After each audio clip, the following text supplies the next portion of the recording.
is CGTN, China Global Television Network. In keeping with the diplomatic tradition, Chinese State Councilor and Foreign Minister Wang Yi kick-started his 2022 assignment with a tour of Africa. The four-day visit saw Wang Yi make stops in Eritrea, Kenya and the island nation of Comoros. The tour is perceived to signal key areas of priority for China-Africa relations in the year ahead. And the minister set the ball rolling with the announcement of 3 objectives, which included a peace and security initiative for the Horn of Africa and renewed efforts in the fight against COVID-19. Now, countering the debt trap narrative, Wang Yi said that it had been spun out of malice and that history would tell who Africa's true friends are. So what more can we learn out of the State Councillor's objectives of his visit? And how will this play out on the ground in the year ahead for China-Africa relations? I'm Beatrice Marshall. Welcome to Talk Africa.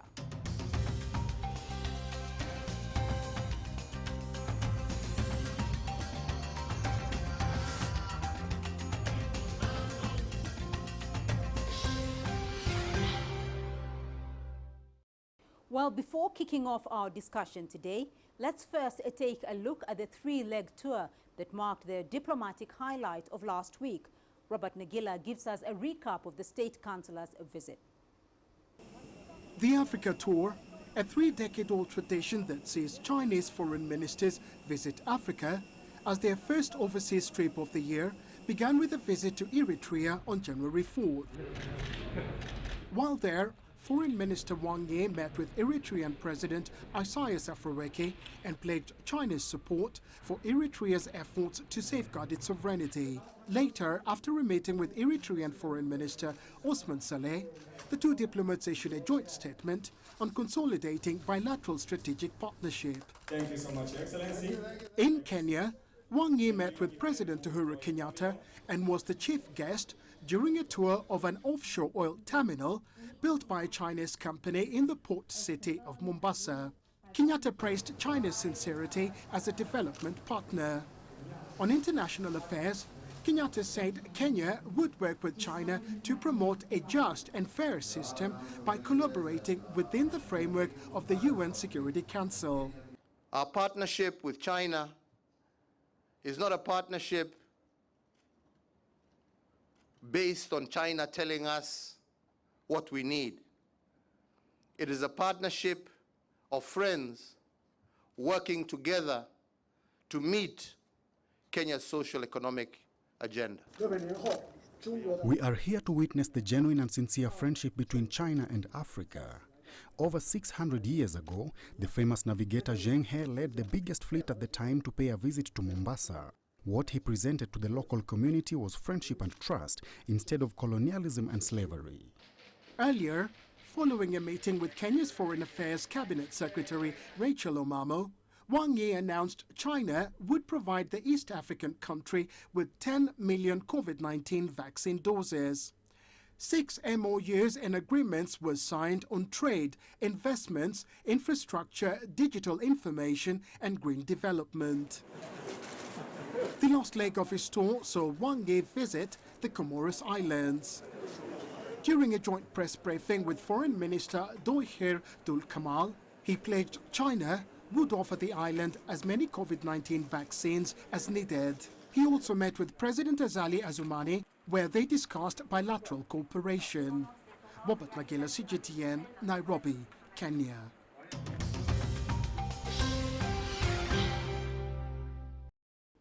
And to help us unpack the issues coming out of State Councillor Wang Yi's 2022 tour of Africa, I'm joined via Zoom by a panel of experts. Hannah Ryder is an economist and the founder of Development Reimagined. She's joining us from Glasgow in Scotland. Jude Moore is a senior policy fellow at the Center for Global Development, joining us from Washington, D.C. And Professor Peter Kagwanja is joining us here in Nairobi. He's the president of the Africa Policy Institute. Thank you all for being here with us. Now, Foreign Minister Wang Yi continued China's 32-year tradition of visiting Africa as its first overseas diplomatic stop at the beginning of the year. This is despite the COVID-19 pandemic. And it is really a pointer as to what to expect from China-Africa relations in 2022. Hannah, if I may start off with you first, what stands out for you in the minister's visit? Well, I think, Beatrice, thank you very much for having me on the show. And I would say that this visit really signifies what we can be expecting over the next year from relationships with African countries and China. We saw a package of different announcements, a package involving vaccines, package involving trade, and also on infrastructure and investment. And I think those three areas are going to be very, very important going forwards. Now, we also had a packet, part of that package was also on peace and security. Of course, that's going to be important. And of course, China has appointed a special envoy for the Horn of Africa as an indication of how important this is. But I would say that the three previous points, the vaccines, trade, and infrastructure investment, are going to be even more crucial to work on, especially because this year in 2022, African countries really need to continue the push towards economic recovery, and we need to use China as a key partner in doing so. So I think this visit was an indication that China's open to doing that, seeing the implementation of the FOCAC 2021 commitments in those areas. All right. Judah, your take. Again, thank you for having me. I wholly agree with Hannah. I think first is the significant economic scarring from the pandemic. And because of that, African countries are going to look toward building their economy. Once you also remember that you cannot forget the geopolitical context in which this visit happens. This is the 17th visit of Wang Yi to Africa as foreign minister. I don't know of any other country whose foreign minister has come to the continent that often. The second thing is, because of the situation in Ethiopia and the relationship between the US government and the Ethiopian government, China appointing a special envoy was taking a more substantive role in the peace and security in the region. I think that's really, really important. We have come to associate China with infrastructure, with trade, with lending. This is one of the first times we've seen a substantive position on security. So I think all of the things that Hannah said are true, but also there's the geopolitical side and sort of curing the economic scarring that has happened because of the pandemic. Professor Kagwanja, what stood out for you?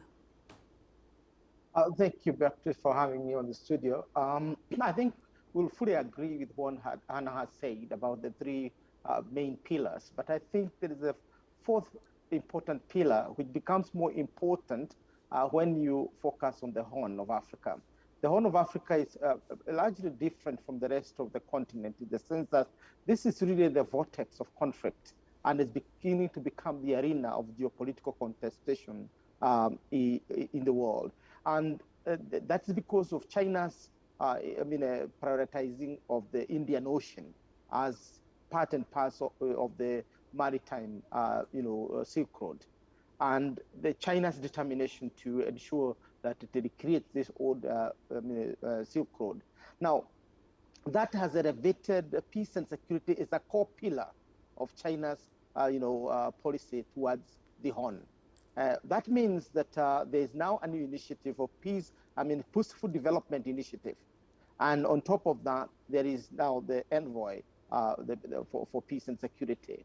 Now, and that became critical when you looked at the negotiations within Eritrea. The discussions that took place in Eritrea were about 75% security and only 25% trade, infrastructure, and other and vaccines. But when you came to Kenya, the discussion moved closer to trade, infrastructure, and vaccine, including 10 million doses that were left to the country as part of the larger picture. But it's important to emphasize this new shift in China's policy towards the continent. Right. Broadly speaking, though, the foreign minister outlined three major policies, of which you have all mentioned them. I want to start off with pandemic control, though, Jude. What is the particular significance, your interpretation of the significance of the pandemic control as one of the key objectives of the minister's visit? Yeah, I think, especially, I think, for example, take Kenya. Take Mauritius. A lot of African countries who are not resource dependent, who depend on services and tourism, they have suffered significantly because of this pandemic, and most of them require the pandemic to be brought under control. That's one. The second is that of all of the countries in the world who have produced vaccines, China has produced and exported more vaccines than everybody else. And this is a role that is not just grants, but also sold those vaccines. And so at the last FOCAC, China pledged another 1 billion vaccines. So it made sense that ending the pandemic in Africa is just as important if the economy is supposed to grow, if all of the lockdowns and everything that comes as a result of that. And the final thing I would say on this is the effect that the pandemic itself has had on supply chains and what that has meant for African economies and inflation. So for a Chinese foreign minister coming to Africa, it is almost incomprehensible that the first thing he focuses on is not going to be this pandemic, how we bring it under control, how we end it. And because Africa doesn't have the same resources as, say, the developed countries of the world, Right. Africa is going to need partners to do this, and China is positioning itself as the first and most important partner on that front. Right, and Hannah, you mentioned this, in your opening statements, though, and you did talk about, how FOCAC has, tied in with the minister's visit, and particularly as a pointer towards accelerating the implementation of FOCAC. The 9 points that were outlined in Senegal, in Dakar last year. What's your interpretation, though, of the significance of the implementation phase of FOCAC during the foreign minister's visit? Yeah, I think what the foreign minister's visit is really trying to signify is that implementation is starting immediately. So things like the distribution of those 600 million vaccines, the 60% of the 1 billion that Jude just referred to, 40% of the 1 billion will be expected to be produced locally, so that there are also discussions about how that local production can happen. We see an immediate disbursement of some of donations of some of the vaccines. We also see an immediate agreement with Kenya, in particular on avocado entry, fresh avocado entry, which has been an issue for several years now and seems to be being resolved, which is again linked to this agreement from an willingness from China to say, we want more agricultural products from African countries to come into China. We're going to open up the market. Not quite a preferential trade agreement, that is going to be later down the line, most likely, but at least having a fast tracking what they call green lanes for agricultural products. So this was part of that. And then and in terms of the infrastructure, there was also renewed talk of working with the East African countries on railway investment, something which again has been on the table for a long time. But again, what FOCAC was saying, we're going to implement 10 regional projects. Regional infrastructure projects. This could be a very, very great key one of those 10. Right. Jude, in your opinion, though, what has changed politically, though, in China and Africa's relationship? I don't know if there's been significant change. I think one is that China is doubling down on its commitment to its partnership with Africa and African countries. As Hannah noted, at FOCAC, China committed to importing $300 billion worth of African goods between now and over the next 3 years. This is an incredible number. Are we going to be able to get to that number? I don't know. That's going to require a significant amount of push on the side of the Africans themselves. So I think there is a drive on the part of China to further integrate the African economy with the Chinese one. The closest part of Africa to physical landmass in terms of connecting to the BRI is East Africa, and the importance of the Horn of Africa and the Indian Ocean. You saw that the Chinese foreign minister also went to the Comoros island. That's because of how important that section of the continent has become to them. So if there is any change at all, I would say that first, there's an emphasis more now on the trading aspect. There's an emphasis more now on the quality of governance, the quality of projects, the quality of propositions that the African partners make to the Chinese side. And at a time, look, the one thing I would say on this geopolitically is that both the United States and the Europeans have now acknowledged that the Chinese got it right. What do I mean by that?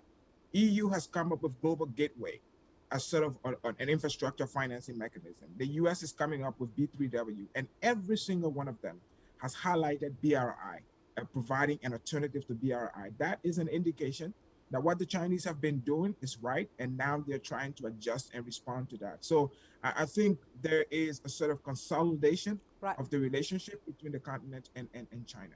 All right, Jude Moore, Hannah Ryder, and Professor Kagwanja, do stay with us. We'll continue with this discussion in just a moment. But for now, we're going to take a short break, and do stay tuned. Talk Africa returns in a moment.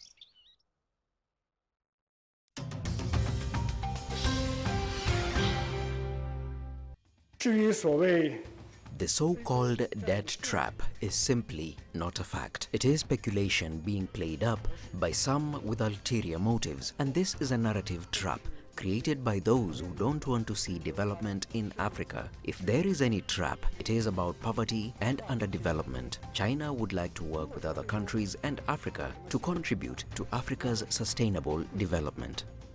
State Councilor Wang Yi there touching on the debt trap narrative. And that soundbite there sets the stage for this next phase of our discussion with our panelists, Hannah Ryder, Peter Kagwanja, and Jude Moore standing by. Hyde, I want to get your thoughts because you've previously talked about this and said that it is wrong to interpret any change through a lens of Africa is in debt distress and that it is simply not supported by data. What do the facts say? Absolutely right. So I think one of the problems with the overall narrative around debt, and of course coming into COVID-19, we're 2 years into it and we see, of course, African governments have had significant challenges with managing fiscal space and being able to pay for COVID, excuse me, being able to pay for COVID-19 management. However, at the same time, there's a constant, and this is pre-China, for a very, very long time, many years, we've had this constant emphasis on how Africa is risky. Africa's debt is too, a constant refrain around governments borrow badly, et cetera, et cetera. The risk issue is really highly overdone. The vast majority of African governments have debt under 50% of their GDP revenues. And of course, one of the biggest issues is much of the questions of how debt is spent is not really understood. We hardly know whether debt is being spent into infrastructure projects that really make a significant difference in the economy, or whether they're spent on recurrent expenditure. There's no discussion of this internationally. On top of that, the biggest issue really for African countries is how to access cheap borrowing. That is the biggest constraint to their economies right now. It is not really around how to manage existing debt. How can, for example, regional infrastructure projects be created in order to take advantage of the AFCFTA? These sorts of questions. Majority of African countries have a significant infrastructure gap which needs financing. So when China is a partner, and we had Nigeria's president talk about this just recently as well, when China says we are willing, our banks are willing to work with you to create some kind of structure for a number of loans, etc. This is something which governments typically grab with both hands, and rightly so. However, there is still, of course, every single government, and this is something that my firm advocates, is to really understand the details of these negotiations, be transparent about contracts, certainly, and to exchange information between African finance ministers, for instance, on the different terms and conditions. That kind of coordination, it's unprecedented, but it's really useful and really will do a lot more than, for example, negotiating with all of your creditors in one room. What's more important is to work with other borrowers and to try and see how do we all together get the best out of our work, of our relationships and our loans, with different partners. So really, debt narrative, it's highly problematic. And as Africans, we have to be very, very careful about it. Professor Kagwanja, you've been a presidential advisor, a government advisor in Kenya here. How problematic is this narrative, and what do we know? Well, first and foremost, this is a geopolitical issue. From 1996, China overtook the West as Africa's leading trading partner and a source of affordable development assistance. And China is offering Africa's, many of the so-called debts are at 2%. And in the West, the Eurobond is costing us here in Kenya between 7 and 9%. Not comparable. And therefore, the debt trap debate emerged after Johannesburg summit of FOCAC. And why did it emerge? $60 billion to the continent. And then after the 2018 Beijing FOCAC summit, another 60 billion. And the West thought that really, this is a bomb. This is carpet bombing in financial terms. We are going to be bombed out of Africa. We will not have a say. We are going to be completely disarmed. We cannot even have influence here. And that is the origin, the geopolitical origin of the debt debate. Is it real? It's not. I think the debt debate is a hang-on, or is a throwback from those times when Europe thought, the West thought that it should dictate what happens to Africa. And it is also afraid. Remember, this is only 20% of the total African debt. 80% is still with the West. I think the worry is that that is going to shift dramatically to China, 80%, which is within this framework. And definitely, there will be rules of latitude in terms of, the influence on the continent. But I think the debt burden, but the debt debate must be seen within the framework of geopolitical rivalry between America-led West and China. And Africa is leaning very, very firmly on the side of China. All right. And because we want development. All right, and as we look at that debt debate and and think about it, we also are looking at the trade issue. Jude, under the trade and investment promotion program of FOCAC 2021, China said it would provide about $10 billion of trade financing to support African exports, together with another $10 billion to encourage businesses to invest in Africa over the next 3 years, and also provide credit facilities of another $10 billion to African financial institutions. Do you see this, though, bridging the trade deficit gap that it is actually meant to address?